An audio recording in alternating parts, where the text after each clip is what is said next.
He loved life. My son, because that was one of my biggest fears. When they first told me that they found my son dead in a hotel in Addison, Texas, I thought to myself, please don't tell me he committed suicide. And once I started like to see everything and everything started like coming out, I'm all like, he had a plane ticket to California the following day. So it's like, right. You know, So it wasn't on purpose. It wasn't on purpose. And he didn't want it. My son loved life too. I mean, he wanted to make everybody proud. He was very ambitious. He really didn't get, unlike, you know, Roman, he had a few run-ins with the law that they would say, you know what, you need to go to these classes, but never to a big, he didn't do rehab, which sometimes, like now I look back, I'm all like, you know, why didn't I get him and tie him up to his bed and do my own rehab here at the house? Because now what I tell a lot of parents is that if your child is experimenting right now and you don't take care of this problem by the time they walk out your door, God forbid that something happens when they're older, when that door comes, because the cops came to my house at 4:00 in the afternoon on a Friday to let me know that they found my son dead in a hotel in Addison. You know, I know parents are going to get phone calls at 3:00 in the morning, doors be knocking at all hours. That's the most scariest thing that a parent can ever feel. Yeah. But in a lot of cases, like in your story, the child could be living with you and still doing it. So I don't want you to feel guilty. Right. You know, it sounds like you did everything as a parent that you could. And we always go back and think the would have, should have, you know, the ifs, you know, but in the end, it has nothing to do with that. It's their choice. Their choice in the end. Like you say, you know, they ingested it, you know. And now there's even famous people, right? You were just showing me Prince was one of them.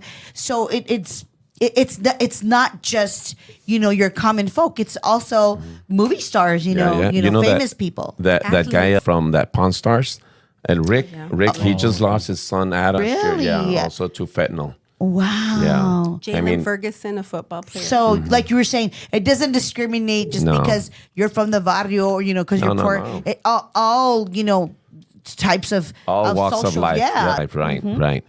And, you know, like my wife set up this little thing here for me, you know, like for Roman to dictate his life, you know, how it went all about. Well, it was 6 years that we fought alongside of Roman with his addiction and his depression, right? We've made many trips to rehabs, detoxing at rehabs, and he would do well. He would come out of it, you know what I mean? I mean, he would go, y se alivianaba el huerco, and he would come out, and gosh, we're so happy, you know, we would see him and stuff like that, and it was just a blessing to see him like that, you know, because you would always see him asleep, you always see him, you know, just doing odd things, you know, but he didn't want to get help. He didn't want to get help at that time, you know. But I mean, these are even pictures of him with the girls and stuff like that, you know, And if you don't mind, we can put them at the end of the show. Las mandas y hacemos un little memorial. It looked like he loved life. Look at that. Of course. Yeah, he was a very. And this is with your daughters. Yeah, those are my little girls. And I mean, he was an outgoing little dude, man. I mean, him and I would be out there sometimes working on the yoncas and stuff. Hey, man, dude. And he was always riding with me. You know, here's a picture of him. He rode with that? Yeah. He rode. And as a matter of fact, that's what actually caused him to stop there at the end. Yeah, Roman was on his way to his drug dealer. You know, he was on his way to his drug dealer, and he was driving up on Litra Vino. And habían prendido el chavo, you know, and the back tire, he put it on, and he didn't put it on very well, you know. So when he was taking off on Litra Vino, you know, we got the police report on it and stuff like that. And the witnesses say, you know what, as he took off, he hit about 40 miles an hour, and then he had a death wobble. His tire just came apart, you know, and he hit the curve and landed on the other side. He broke his leg in 5 parts. Yeah, I mean, super, super bad. I mean, he was in a very bad accident, you know, and he broke his ribs, his clavicle. He had road rash, 90% of his body.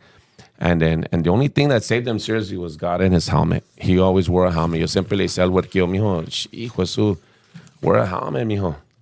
You know, put a helmet on. I mean, he was driving 100 miles an hour all the time, you know, and he had like a little crotch rocket. You know, and when he would ride with me, he always wore a helmet, you know. But that day he wore a helmet, and it was a Simpson helmet, you know, like one of those crotch rocket helmets. Yes. It was full face helmet y todo. And man, you see that helmet. I wish I had it here with me today. I should have brought it. but you can see it's hitting the front.